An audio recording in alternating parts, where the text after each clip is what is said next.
আসসালামু আলাইকুম প্রিয় দর্শক, অন্য মঞ্চের আলাপচারিতায় আপনাদের সকলকে আমন্ত্রণ জানাচ্ছি। সুপ্রিয় দর্শক শ্রোতা, আসসালামু আলাইকুম। যে যেখানে আছেন ভালো আছেন সেটাই প্রত্যাশা করি। ঢাকা থেকে আমার এক বন্ধু একটা জনপ্রিয় দৈনিকের সম্পাদক ছিলেন। তাকে ইউনুস জামানায় তাড়িয়ে দিয়ে সেখানে একজন জামাতপন্থী নেতাকে বসানো হয়েছে। তিনি বললেন যে সাম্প্রতিক সময়ের দুটি অভ্যুত্থান নিয়ে আমার অভিমত কি। আমি হঠাৎ করে কিছুটা অপ্রস্তুত হয়ে গেলাম। দুটি অভ্যুত্থান কোথায়?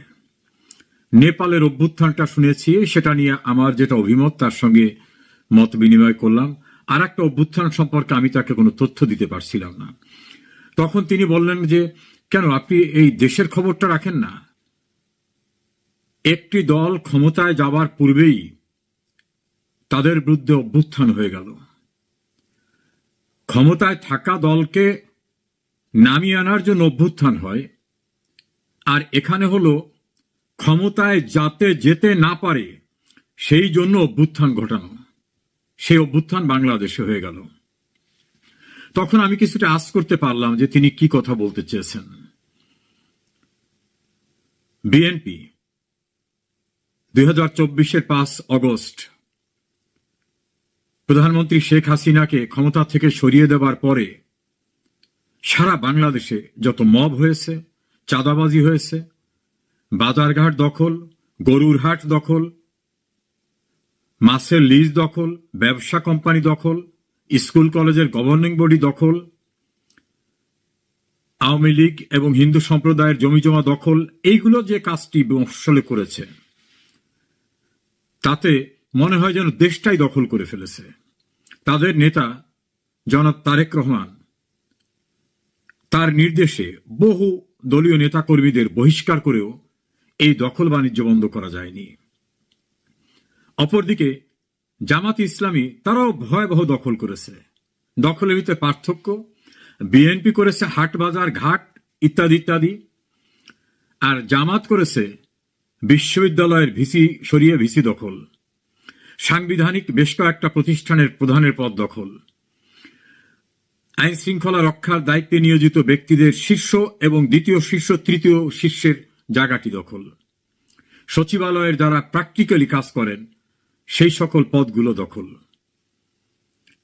এভাবে তারা ইন্টেলেকচুয়াল জায়গা দখল করা সহ ব্যাংক দখল অন্যান্য দখল করে তাদের এস্টাবলিশমেন্টটাকে একটা স্থিতিশীল জায়গায় নিয়ে আসছে যেখান থেকে সবকিছু করা সম্ভব। আর বিএনপির মাঠ পর্যায়ের নেতাকর্মীরা তারা ব্যস্ত হয়ে গেছেন স্বল্প পরিসরে অর্থবিত্ত লুটপাট করতে। এতে এতটা ইমেজ সংকট হয়ে গেছে, জামাত তো ক্ষমতায় যাবে এমন অবস্থায় ছিল না। বিএনপি ক্ষমতায় যেতে পারে যেহেতু আওয়ামী লীগ নাই, ফলে বিএনপি যাতে যেতে না পারে, এই লুটেরা যাতে যেতে না পারে, দখলবাজরা যাতে যেতে না পারে, এমন একটি শোরগোল উঠে গেছে সারা দেশে। এবং সেটাকে একেবারে বারুদের মতো ছড়িয়ে দিয়েছে জামাত ইসলামী এবং এনসিপি। তারা বলেছেন এক স্বৈরাচারকে উচ্ছেদ করে আর এক স্বৈরাচারকে বসাবার জন্য না। স্লোগান দিয়ে বলছেন চাঁদা আদায় হয় পল্টনে, চলে যায় লন্ডনে। এভাবে সারা দেশে বিএনপিকে চাঁদাবাজ দখলবাজ হিসাবে মোটামুটি পরিচিত করে দিয়েছে। আর বাস্তবেও চাঁদাবাজি দখলবাজি প্রচুর হয়েছে, এটা অস্বীকার করার কোনো কারণ নাই। ফলে কেন্দ্র থেকে যতই চাপিয়ে রাখার চেষ্টা করা হোক, বাস্তবতা হচ্ছে চাঁদাবাজি দখলবাজি সন্ত্রাস মামলা বাণিজ্য এমন পর্যায়ে গেছে যে বাংলাদেশের ইতিহাসে এই ভয়ঙ্কর অবস্থা কখনো হয়নি। ফলে ক্ষমতায় যাওয়ার আগেই ক্ষমতায় যেতে পারবে না এই অভ্যুত্থান হয়ে গেল বিএনপির বিরুদ্ধে। তার চূড়ান্ত আকার ধারণ করল ডাকসু এবং জাকসু নির্বাচনে। ডাকসুতে বিএনপি যাদের সঙ্গে রাজনীতি করতেন, একসঙ্গে জোটবদ্ধ হয়ে রাজনীতি করতেন, জামাত ইসলামের ছাত্র সংগঠন ছাত্র শিবির এবং বিএনপির ছাত্র দলকে বলা হতো এক বৃন্তের দুই ফুল, এমনও বলা হতো দুই ভাই একই পরিবারের, মানে এত আপনজন, একই মায়ের দুই সন্তান। এখন সেই অন্য সন্তান বিএনপিকে ফাইনালি সাইজ করে দিয়ে দিয়েছেন। দেউলিয়াপনা কাকে বলে? বিএনপির নেতারা, আমি ইমরান সালে প্রিন্সের একটা বক্তব্য শুনলাম। তিনি বলছেন যে রাজাকারদের বাপদের ফাঁসি দিয়েছিল শেখ হাসিনা, ওরা তাদের সঙ্গে মিশে গেছে, ওরা বেঈমান, ওরা বিশ্বাসঘাতক। কেউ কেউ বলতেছেন, আসাদুজ্জামান রিপন বলছেন ছাত্রলীগের ভোটে শিবির নির্বাচিত হয়েছে।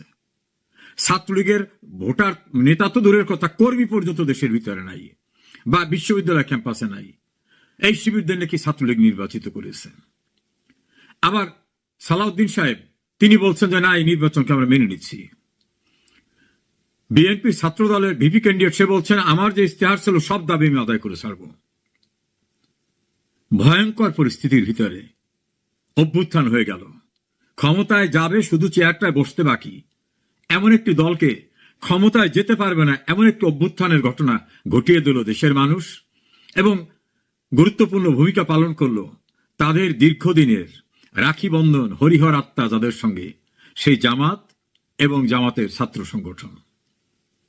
ফলে শেখ হাসিনাকে সরাবার জন্য অভ্যুত্থান করেছিলেন এই গল্প যারা করতেন, তারা এখন দেখলেন জনরোষের অভ্যুত্থানে সেই অংশের একটি অংশ ইতোমধ্যেই হেরে গেল।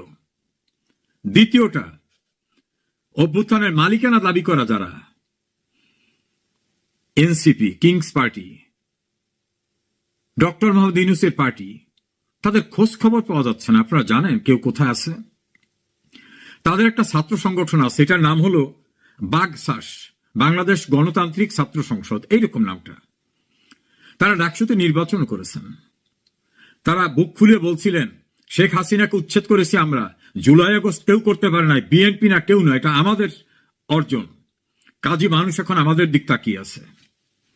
এখন তাদের ভোটের ফলাফল খুঁজলাম, নিচের দিক থেকে প্রথম হওয়ার মতো অবস্থায়, আলোচনার ভিতরও নাই। এনসিপি নেতাদের ইন্টারভিউ নিয়েছে সাংবাদিকরা যে কি ব্যাপার, আপনাকে ছাত্র সংগঠনের এই অবস্থা কেন? তারা বলল ওদের আমাদের সঙ্গে কোনো পরামর্শ করে নাই। আবার এই এনসিপি এবং তাদের যে বাকসাস, এখান থেকে প্রায় 200-র অধিক নেতাকর্মী ইতিমধ্যে ত্যাগ করে চলে গেছে। 2 জন সেনা কর্মকর্তাকে যোগ করিয়েছিলেন এনসিপিতে, তারাও চলে গেছে। উমামা ফাতেমা নিজে ক্যান্ডিডেট হয়ে গেছেন। এভাবে এনসিপি নামক যে সংগঠন এবং তাদের যে ছাত্র সংগঠন, যারা জুলাই আগস্ট কথিত আন্দোলনের একক মালিকানা দাবিদার, সেই সন্ত্রাসী কর্মকাণ্ডকে আন্দোলন দাবি করে মালিকানা দাবিদাররা হারিয়ে গেছে, খবর টবর নেই। তাহলে অভ্যুত্থান হয়ে গেল, তারাও হারিয়ে গেলেন। কোথাও কারো শব্দ টের পান? জাহাঙ্গীরনগর বিশ্ববিদ্যালয় খোঁজ নিয়েছি, অস্তিত্ব থাকবে না। আমি গ্রাম্য ভাষা যদি বলি জমানত বাজেয়াপ্ত হয়ে যাওয়ার অবস্থা। ঢাকা বিশ্ববিদ্যালয় তো খবরই নাই, একটা পদও পায়নি, হলেও পায়নি, মূল কেন্দ্রীয় সংসদও পায়নি। জুলাই যোদ্ধা কি, জুলাই যোদ্ধা দুর্নীতি, স্বজনপ্রীতি, মব সন্ত্রাস করে সারা দেশে আইন শৃঙ্খলা পরিস্থিতি ধ্বংস করে দিয়ে রাস্তাঘাটে মানুষ পিটিয়ে মেরে এমন পরিস্থিতির সৃষ্টি করেছে যে মানুষ তাদেরও প্রত্যাখ্যান করছে। এখন আর কোথাও যায় না।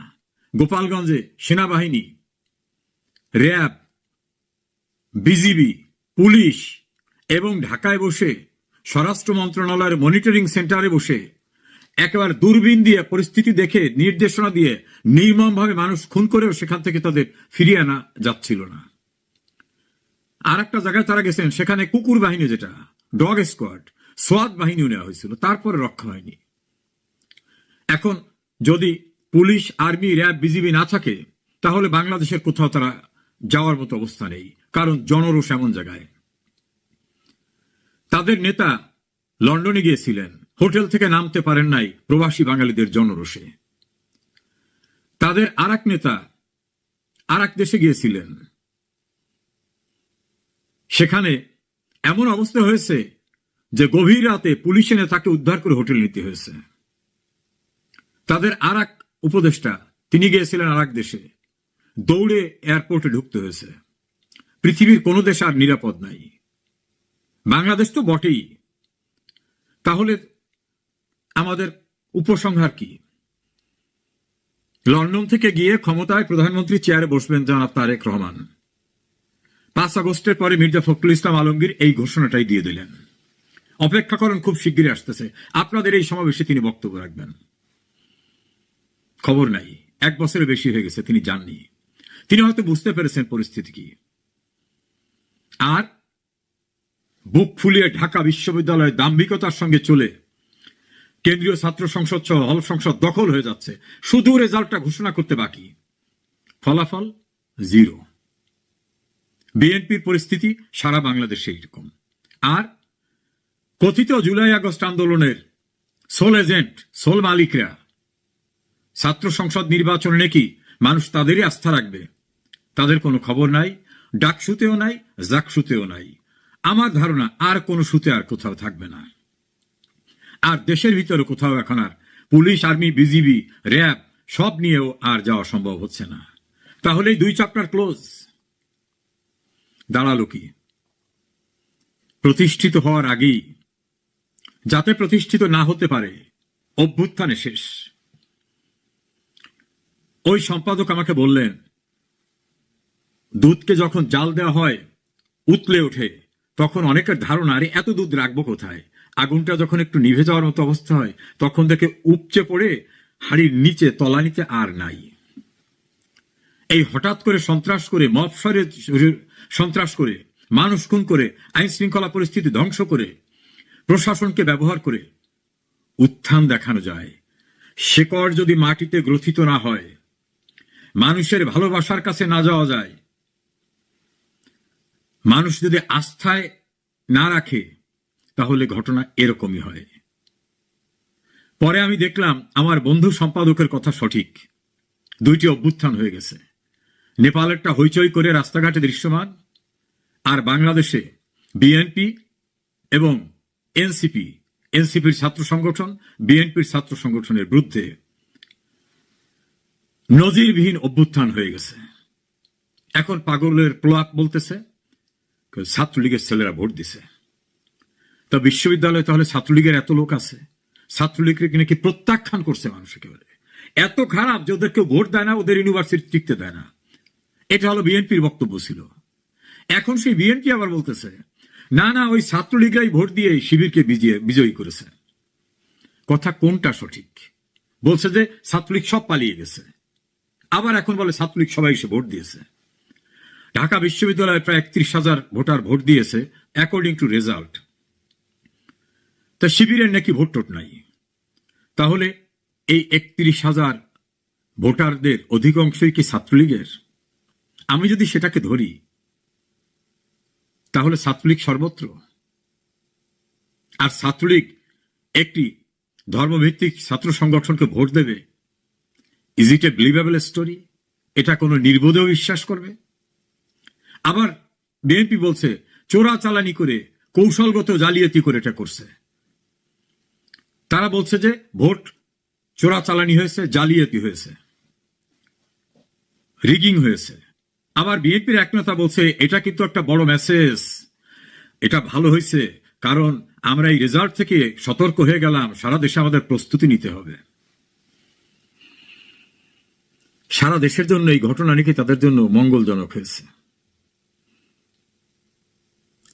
কোথায় মঙ্গল, কোথায় অমঙ্গল, এত দ্রুত সিদ্ধান্ত নেওয়া যায়? রাজনীতির দূরদৃষ্টি না থাকলে, পরিপক্কতা না থাকলে যা ভাবেন তাই হয়। রাস্তাঘাট এখন লোকজনে বলতেছে। একজনের আজকে একটা ইন্টারভিউ দেখলাম একটা পত্রিকায়, এবং তার ভিডিওটাও দেখলাম। তিনি বলছে আমি বিএনপি করতাম, আমি এখন আওয়ামী লীগ করি। কারণ যেভাবে সন্ত্রাস করেছে বিএনপি, যে ঘটনা ঘটিয়েছে, আর তাদের সঙ্গে নাই। অন্তত 5 জন রাস্তার লোকের ইন্টারভিউ দেখলাম ওই পত্রিকার অনলাইনে। তারা বলছে যা কিছু দেবারে দেশে শেখ হাসিনা দেশে, এবং দেশ শাসন কিভাবে করতে হয়, মানুষের কল্যাণ কিভাবে করতে হয়, সেটা শেখ হাসিনাই জানে, তাকেই দরকার। এবং গণহারে রব উঠেছে, আগেই ভালো ছিলাম, আগেই মানে শেখ হাসিনার সময় ভালো ছিলাম। আওয়ামী লীগকে বাদ দিয়ে নির্বাচন করে সরকার গঠন করবেন, 1 বছরে প্রশাসনের, সিভিল অ্যাডমিনিস্ট্রেশনের পাশাপাশি আর্মি সব ব্যবহার করেও রাস্তাঘাটে বের হতে পারছেন না, বোঝানো অবস্থা। একাধিক নির্বাচনে কোথাও টিকলেন না। তাহলে আর কি হবে? না, আওয়ামী লীগকে বাদ দিয়ে কিছু হবে না। আওয়ামী লীগের বিরুদ্ধে সন্ত্রাস করে শেখ হাসিনাকে সরিয়েছেন, ওটা কোনো গণ অভ্যুত্থান ছিল না। অভ্যুত্থান কাকে বলে এখন তাকিয়ে দেখেন। সারা দেশের মানুষ নাকি আওয়ামী লীগকে ঘৃণা করেছে, আওয়ামী লীগকে পরিত্যাগ করেছে। এখন সেই মানুষের কাছে army, RAB, BGB, BDR, dog squad, সোয়াত এত কিছু নিয়েও টেকা যাচ্ছে না, মঞ্চে বোতল মেরে দেয়। আর বিএনপিকে তো এখন ট্যাগিং হয়ে গেছে, ট্যাগিং না, এটা বাস্তবতা, দখলদার বাহিনী হিসাবে চিহ্নিত হয়ে গেছেন। মানুষের ভয়, এমনকি যারা বিএনপি ডাইরেক্ট করে না কিন্তু মনে মনে আওয়ামী লীগ বিরোধী, তারাও বলে ক্ষমতায় যাওয়ার আগেই আমাদের লিস্ট থাকতেছে না, বাগান থাকতেছে না, ব্যবসা প্রতিষ্ঠান থাকতেছে না, ক্ষমতায় গেলে কি অবস্থা হবে। অতএব ক্ষমতায় এদেরকে আর নেওয়ার দরকার নাই। এই দুটি গ্রুপের উপরে মানুষ মুখ ফিরিয়ে নিয়েছে। আর বাংলাদেশ সাম্প্রদায়িক সম্প্রীতির দেশ, হিন্দু মুসলিম বৌদ্ধ খ্রিস্টানের দেশ। এই দেশে সাম্প্রদায়িক শক্তিদেরকে রাষ্ট্র ক্ষমতায় যাওয়া অসম্ভব, এবং তার পক্ষে কোনো প্রগতিশীল মানুষ কখনো ভোট দেবে না, এটা আমার বিশ্বাস এবং এটাই বাস্তবতা। এমনকি বিএনপির সঙ্গে ঐক্যবদ্ধ জোট করে জামাত যে ভোট পেয়েছে তার চেয়ে ভোট বাড়ার কোনো কারণ নেই। যদিও বাড়ে, তাতেই বা কত পার্সেন্ট বেড়েছে। ব্র্যাক বিশ্ববিদ্যালয়ের যে ইনস্টিটিউট ইন্টারভিউ নিয়েছেন, জরিপ করেছেন, তাতে জামাতকে যারা মুখ খুলেছেন তারা 10% ভোট দিবেন এটা বলেছেন, আর বিএনপিকে 12%, তাহলে 22%, আর এনসিপিকে 2%। আর আওয়ামী লীগ নিষিদ্ধ জানার পরেও 7% বলছে আওয়ামী লীগকেই ভোট দেব। কত দৃঢ়তা তাদের, দলের কার্যক্রম নিষিদ্ধ, তারপর বলে আওয়ামী লীগকে ভোট দেব। 14% বলছে কাকে দেবো আমি মুখ খুলব না। তারা জানে যে মুখ খুলে যদি পরিচয় দেয় যে উনি কে, তাহলে মব নেমে আসবে। তাহলে 14 আর 7 কত হয়? 21। আর বিএনপি কত? 10, সরি জামাত 10, বিএনপি 12। আর 48% মানুষ বলছেন কাকে ভোট দেবো এখন সিদ্ধান্ত নেয়নি। এই 48% মানুষের ভিতরে বিএনপি জামাত হওয়ার কথা না, কারণ দেশটা এখন বিএনপি জামাত চালায়। এরা যদি সেই রাজনীতির আদর্শ লোক হতো তাহলে তো তাদের দ্বিধাদ্বন্দ্ব থাকার কথা না, তারা নির্বিঘ্নে বলবে যে আমি বিএনপিকে জামাতকে ভোট দেব। তাহলে 48%, 14% এবং 7% সব মিলে প্রায় 72% ভোটাররা আপনাদের চায় না। আপনাদের বলতে বিএনপি, জামাত, এনসিপিকে চায় না। তো একটা দেশের 100-র ভিতরে 70-72 ভাগ মানুষ যাদের পক্ষে সিদ্ধান্ত দেয় না, চায় না, তারা কিভাবে জনপ্রতিনিধি হবে? তারা কিভাবে দেশ শাসন করবে? প্রশ্নই ওঠে না। তবে ভালোই হলো, নীরব অভ্যুত্থানে দুটি দল চূড়ান্তভাবে বিনাশ হয়ে গেল জনগণের কাছ থেকে। এটাই কিন্তু বাস্তবতা। আমার আজকের এই পলিটিক্যাল অ্যানালাইসিস দয়া করে মনে রাখবেন, আগামী নির্বাচনে মিলিয়ে দেখবেন। আমি ভবিষ্যৎ জানতা নই, কিন্তু রাজনীতির পথ পরিক্রমায় একজন ক্ষুদ্র কর্মী হিসাবে স্কুল ছাত্র জীবন থেকে শুরু করে অনেক অধ্যায় দেখেছি। সামরিক শাসকদের শাসন দেখেছি, এরশাদের স্বৈর শাসন দেখেছি, আওয়ামী লীগের রাজনীতির সঙ্গে থাকায় সেটাও দেখেছি। আমার এই অ্যানালাইসিস, আমার বিশ্বাস প্রতিফলিত হবে।